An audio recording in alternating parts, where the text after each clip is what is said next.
our topic is combining your knowledge with AI, challenges that you normally have when you start with it, and solution options that you have in n8n, how to solve them.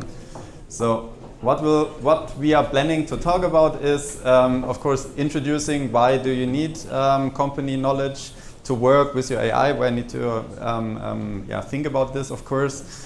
We start with the nature of LLMs very quickly, and then introduce RAG. We'll start with the so-called naive RAG approach. What is it, how it's working, how you can build it with n8n, and what typical challenges you see when starting this approach, and then step by step introduce a more advanced RAG approach where we solve some of these challenges.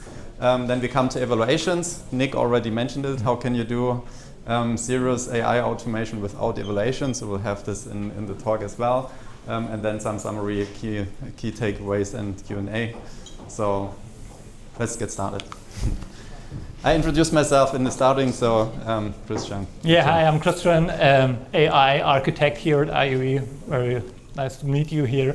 So today we're going to talk about business use cases that leverage AI and the importance of bringing in your own infrastructure. So as you know, with ChatGPT you can answer generic questions about open world knowledge that all the big models already include, but they are typically lacking company-specific know-how that is not worldwide available and has been included in the training data of those models. And this information typically has a crucial role, really essential for business use cases, because you need to consider domain specificity. The answer that the AI application should provide should reflect your internal knowledge, like product know-how, information about your internal processes if you want to automate them. You also need up-to-date data. Typical large language models have a cutoff date like 1 or 2 years ago, and if you really need real-time data for your automation processes, you need to bring them along.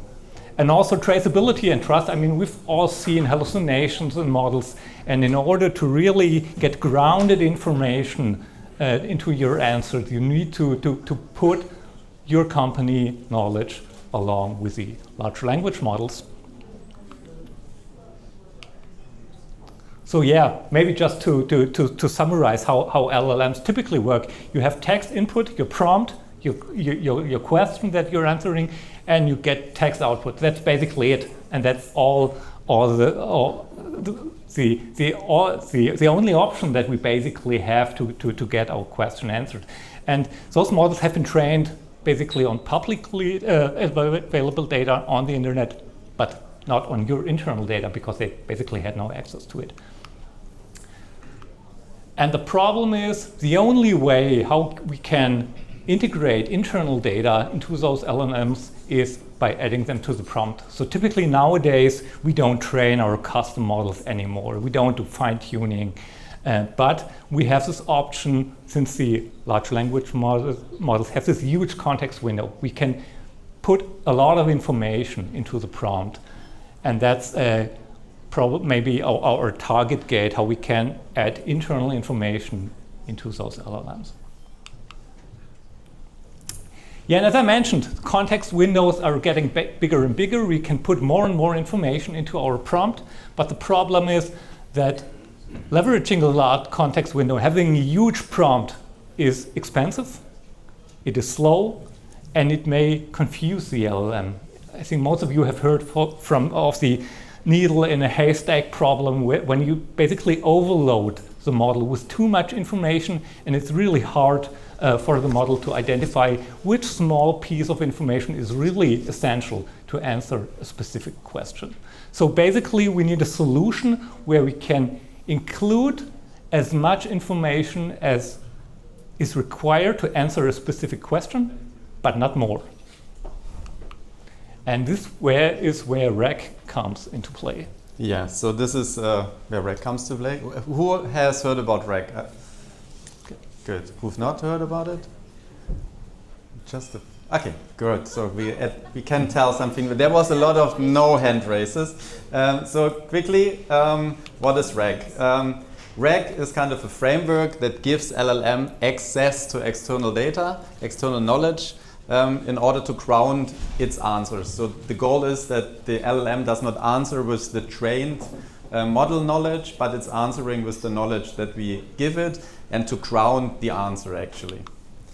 So how it's actually working, a typical RAG architecture has two parts. It has one part that's the indexing, also called RAG ingestion. So you take whatever knowledge you want to use and prepare it to be retrieved later.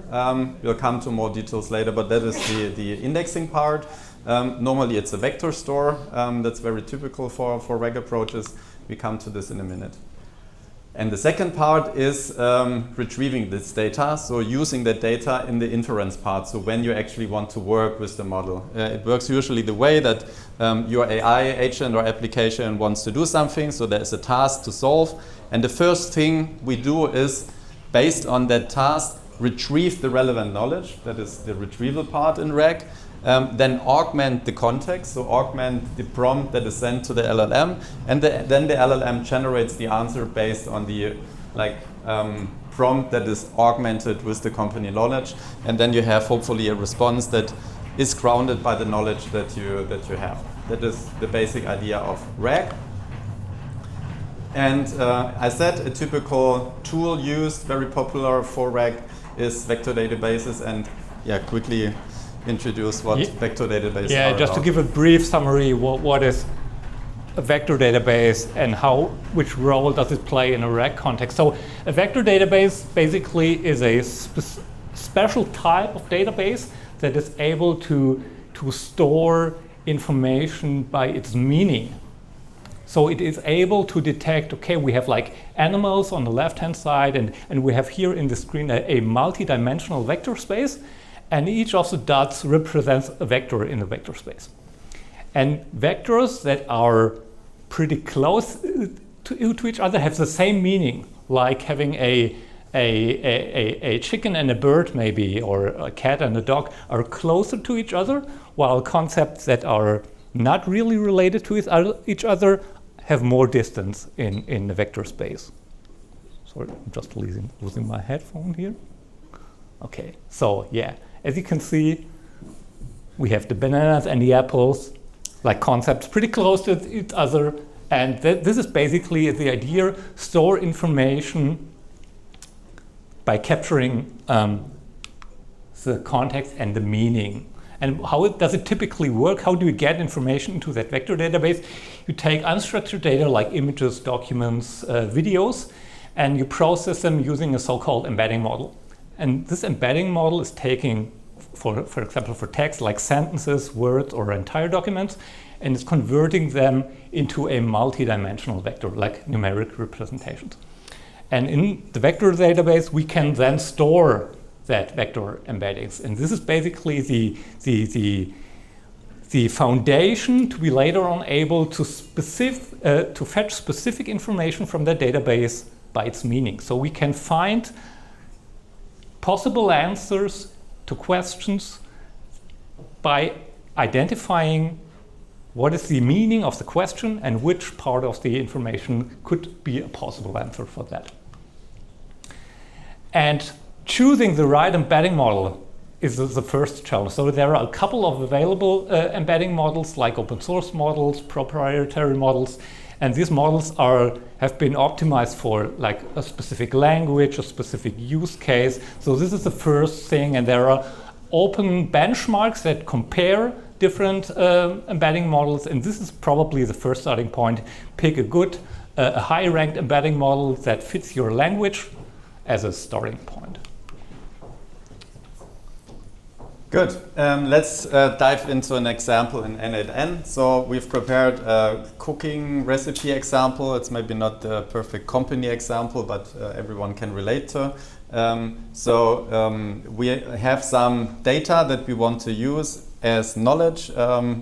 It's stored here in this example, stored in a database. You see the data structure, so recipe name, the ingredients, how to cook it, timing, so everything you need for a recipe. And this is kind of our example. And we'll dive directly into n8n, how both indexing and ingestion work in this naive RAG approach. Let's see if that is working. So we have prepared an n8n workflow here. And you see the top flow is this indexing pipeline. And a typical indexing pipeline starts with retrieving the data. In this case, it's retrieving the data from a database. Then you normally do some transformation. In our case, it's very simple. We take the data from the recipe. I can also do a quick run. I think we don't break something. So then we can look what happened. So yeah, some configuration. Then we fetched these 1090 recipes from the database. For testing purposes or for showcase purposes, we limited to just have limited to 2 in the flow. It's really just to show it here. This step is preparing the text that we want to embed for the vector store. So we're just making a full recipe, like having the name, having the ingredients, timing, directions, so everything you want to have for the later semantical retrieval. And this is then stored in the vector database. We are using the VV8 vector store here. And you also, it's very like flow cramming. It's nicely presented here. Normally the storage in the vector database is done in 2 steps. First, you chunk the document. So if you have very large PDFs, you're not like vectorizing the complete PDF. You come up with useful chunks. That is done here by the document loader and the chunker. So you can decide the chunk size, chunking overlap, and you see how it's chunked. So we chunk it pretty small here. We'll come to this later. So one recipe is chunked into like text not bigger than 500 characters.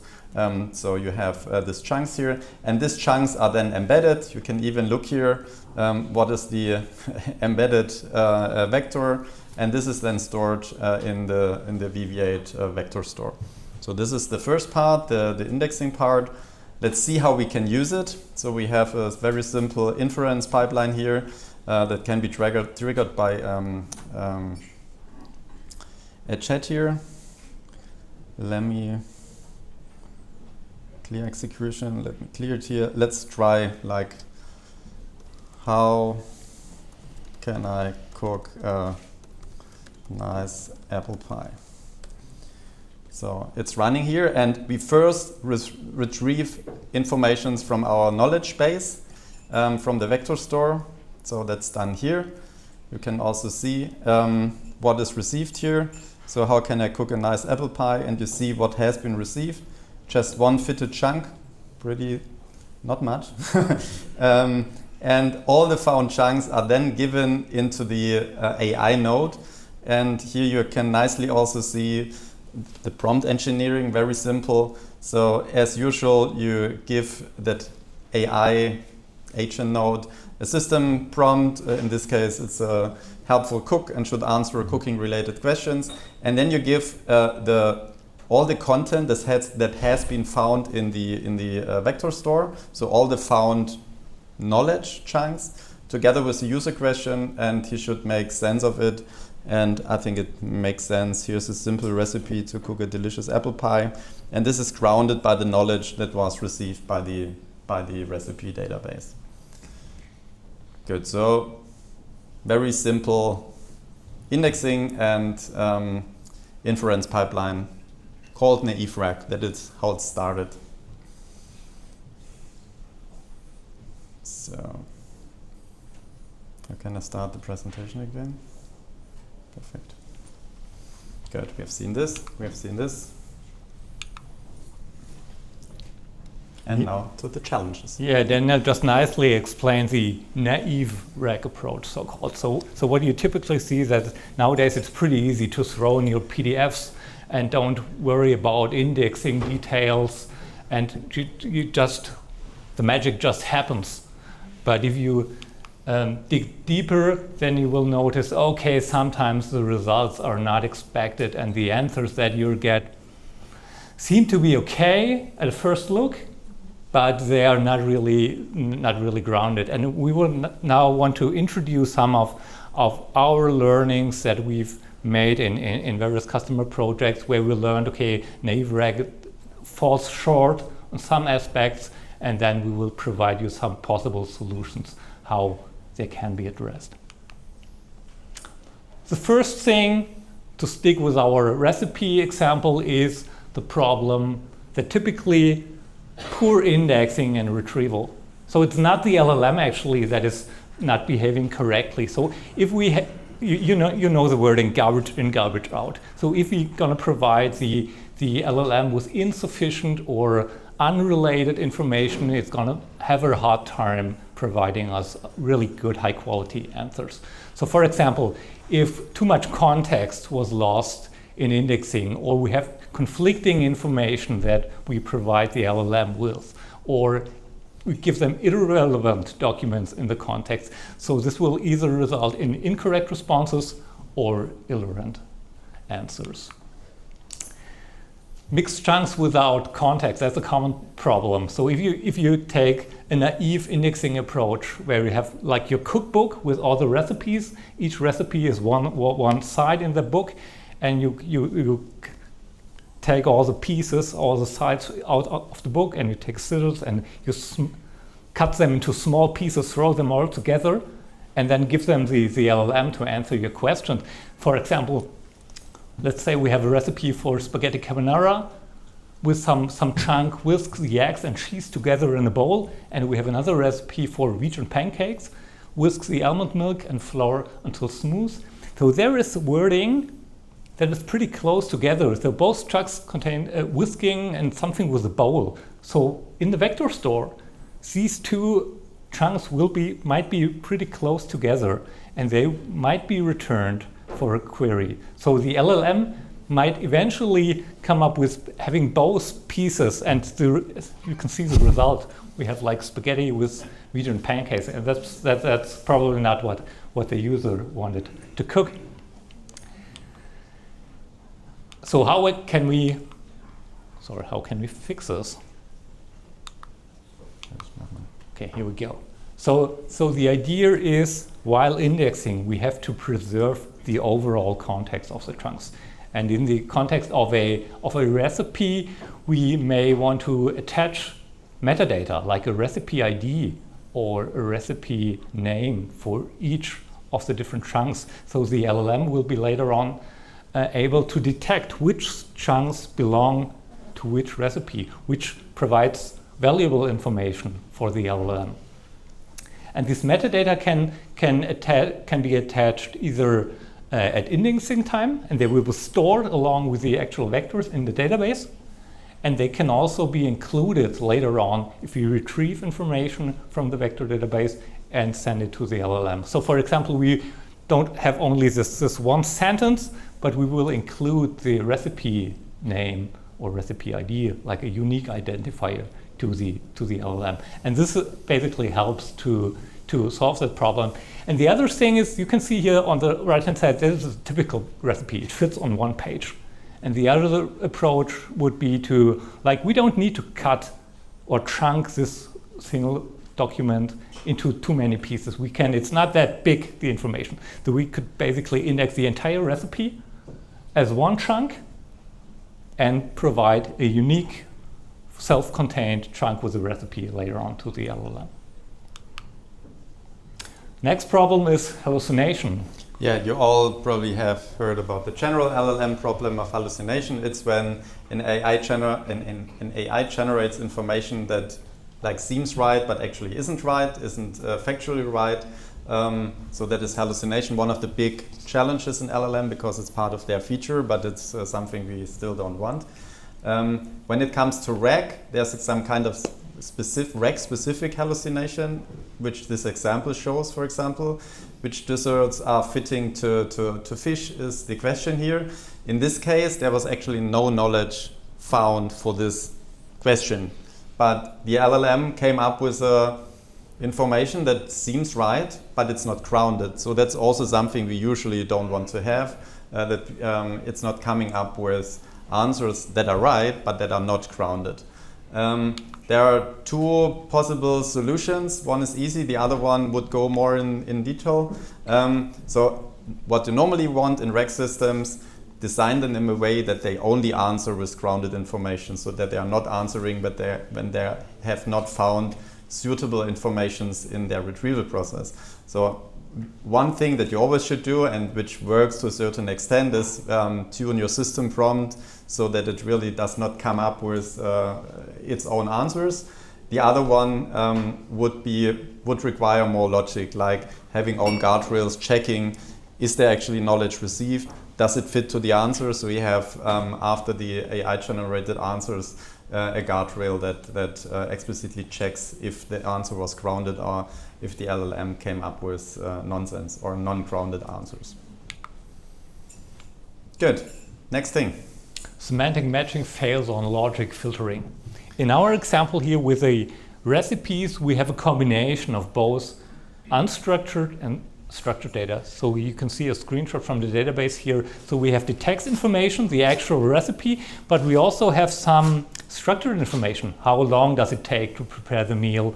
How many servings do we have? What's the total time, like combination, preparation time, and cooking time?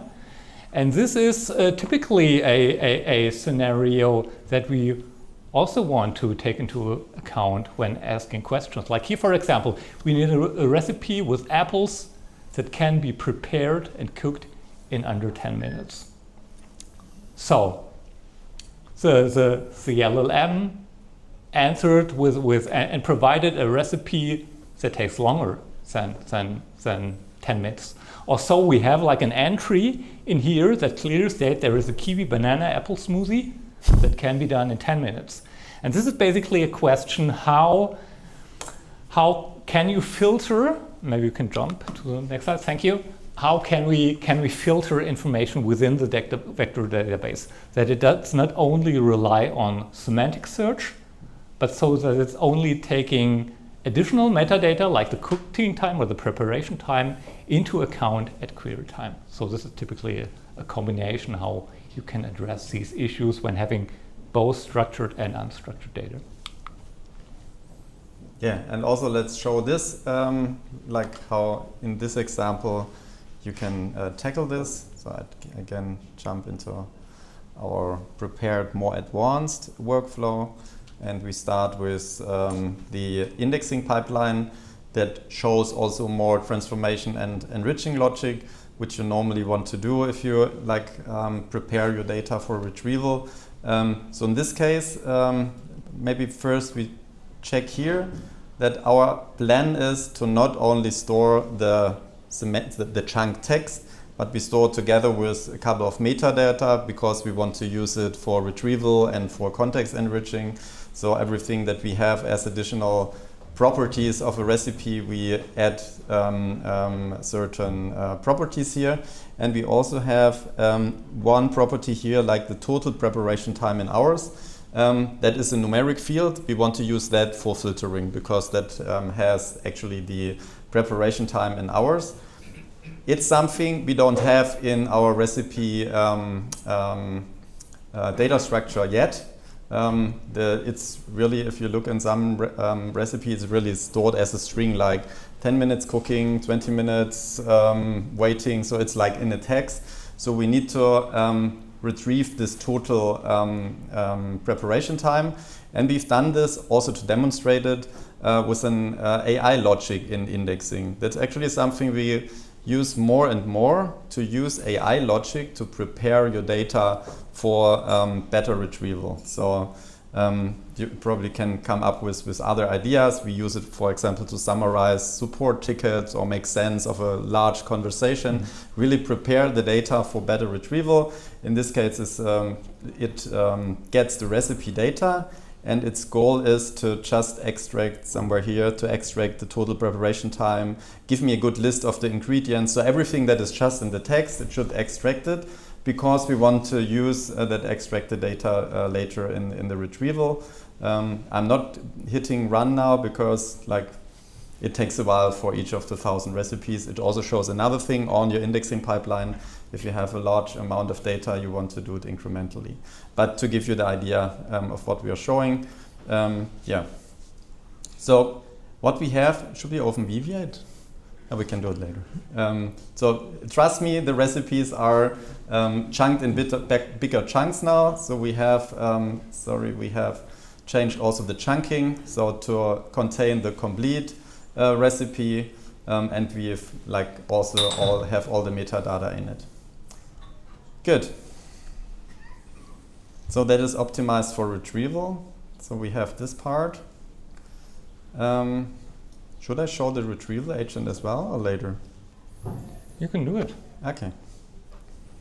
So we have also a more advanced setup here for using the data, and what we see here, it's not a naive RAG approach. So we've changed a lot here. So there's an agent node, the recipe agent, and it has access to retrieval tools. And in this case, it has access to the vector store like before, and it also has access to another tool that allows to get recipes by semantical search and by preparation time. So if you shortly look here, don't be afraid if you've never seen this before. It's a tool that allows the AI to give a query for the semantic search, and also to give and pass over the total preparation time the meal should fit. So we have now an agent that has access to two different retrieval tools. And if I now ask the question, let's make two examples. Give me a nice apple pie recipe. No, I want it. So there are no time constraints given, so it's just using the normal recipe tool. It's requested just by apple pie. That's another benefit of this approach. It's not stupidly passing the user query, but it thinks of, okay, I need to search for apple pie. This give me is not relevant for the semantical search. And you see we have tuned also the output a bit. The metadata are included, so you see a nice image, you see the nice recipe. So that looks much better. And let's try the other question. Give me a recipe that with apples that I can prepare in under 12 minutes. So let's see if that is working. Now it should detect, and it did, okay, I better use the other retrieval tool that allows me to also filter for preparation time. So this one is used. In this case, it's in a sub-workflow, and we get the microwave baked apples that has a total time of 10 minutes preparation. So something that the naive RAG approach was not capable of catching. No? Other direction. Good. So what are some messages here?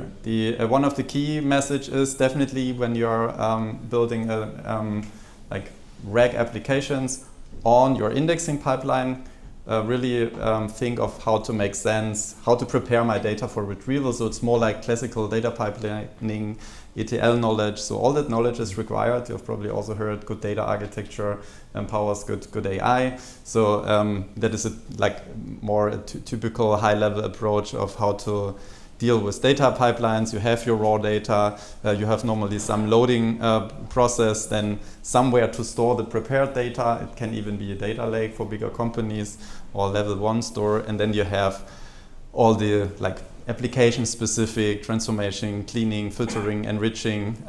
We have seen that you can use AI for this, something that was not able 2 years or 3 years ago.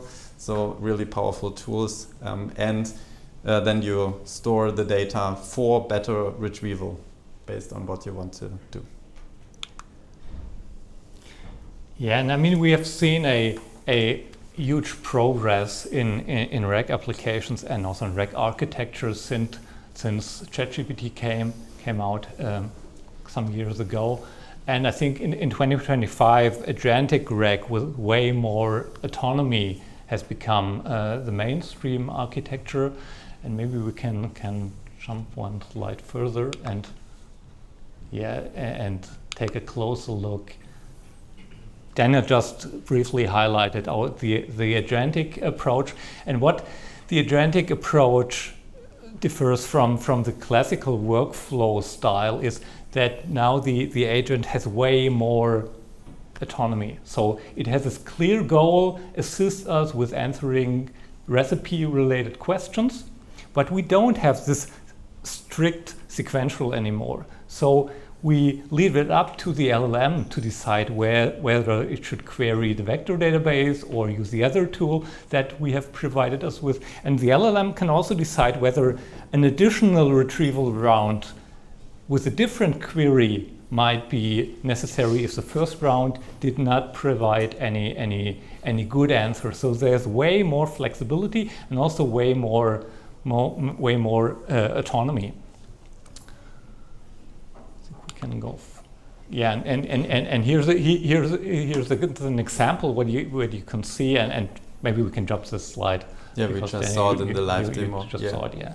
But you also see the nice debugging of n8n here. Yeah. I think I've not shown it. So you see what the LLM is passing to that new tool. It's passing the query and it's passing the maximum cooking time, and then you only get knowledge that fits both properties. Good. And of course, all the terms are pretty new, so there's also not a very clear definition of what exactly is agentic RAG and what is an agent, and I think it's very overlapping. Because if you think of like the pure AI agent approach, in a RAG example, you are of course not only having the well-proven vector databases to get semantical fitting content, but of course, depending on the task that your AI node needs to solve, you can give them much more tools to also retrieve company knowledge. Something which is getting very mature or popular is text to SQL. So models are pretty good in writing SQL, and you can prepare data in a format you want to have it for the agent. Like for example, summarize how many recipes do I have in each category. That would be something the agent would be able to formulate an SQL query and give you the answer. Or graph database is also getting very popular because it gives other ways to retrieve knowledge based on taxonomy, based on graph traversal, also quite sophisticated, and so forth. API calls to retrieve information, MCP, you name it. Good, but how to know what to do? So good. Yeah, we've learned that agents are now able to handle more and more logic by itself, and the question is, how can we guarantee the quality of our AI applications with more and more logic and with more and more autonomy that we give the agents. And this is where AI evaluation comes into play, and it actually plays a really essential role in real-world enterprise AI applications. So what AI evaluation basically means is checking how well an AI system works and whether it gives reliable, correct, and useful How many times do we have? results. They are writing out loud. Yeah, and why do we need that? We've all learned LLMs are not deterministic. Same questions may lead to different results, and we also see that the models are evolving. So if you start on day one with a specific version of a model and everything is working fine, but maybe OpenAI is releasing a new version 4 weeks later, and you have to decide, should I upgrade to the new version because it might be better? But you never know, really. And without automated evaluation, you have to rely on manual spot tests for a couple of questions or on your gut feeling. And both is not really a good foundation for an enterprise project. So in our example scenario, what evaluation would mean, like we are requesting information or suggestion for a specific recipe. And as a human, we have in mind how an expected response would like. And then we can compare the expected response with the actual response from the AI, and we can decide, well, is this a good answer or not? The challenge is with real-world applications, having spot tests does not really move the needle. You need a big evaluation set with like hundreds of questions and answers in order to really do a 360-degree evaluation on a variety of different question and answers. So what we see here is a data set in n8n where we prepared like example questions with expected answers and actual answers. And this basically builds the foundation for our evaluation. So we could now go through that list and compare the actual answers with the expected answers. The problem is that is not scalable for a human. I mean, you can take a look at 4 or 5 of them, but it's getting boring and it's slow. So we need some sort of automation. How can we compare actual results with expected results? And all the familiar mechanisms like having regex or something like that, in a sense, this doesn't work anymore because the actual results may differ with every call. So we need an automatable mechanism that is able to understand and compare expected answers and actual answers. And this is again another case where LLMs come into play. So we can use another LLM to compare actual results with expected results and let the LLM rate how good is this answer. Is this a good answer? Is this a bad answer? Is this a helpful answer? Is this maybe a correct but not helpful answer? So we can build different kind of metrics and let the LLM basically act as a judge for our automatable AI evaluation.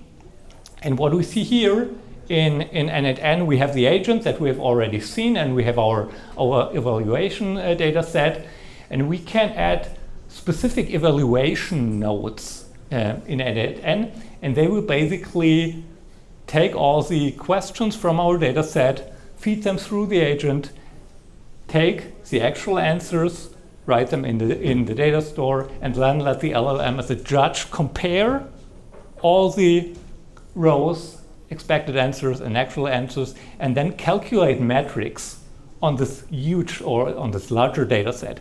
And then we have real numbers that help us to decide, did a change of the model improve the results on specific metrics, or did it decrease it? So we can have way more control than having to rely on gut feeling or manual spot tests. So this brings us to the summary. More or less just in time. Yeah, 3 key takeaways that we have seen today. First thing, on your indexing pipeline, because this is where you prepare data for retrieval. That is part of your business logic typically. Second thing, we see the pipeline, the timeline. So RAG paradigms, RAG patterns, tool usage, they will constantly improve. So we expect that using external knowledge is getting even better and better. And to leverage it and to actually see if something gets better or not when you start tuning your retrieval or your RAG application, evaluation is a must-have, as we have just seen here. We also say evaluation first is how you should approach it, to evaluation-driven AI development. That is kind of the pendant to test-driven development in classical coding. Yeah, and that's it. We have some questions. Thank you.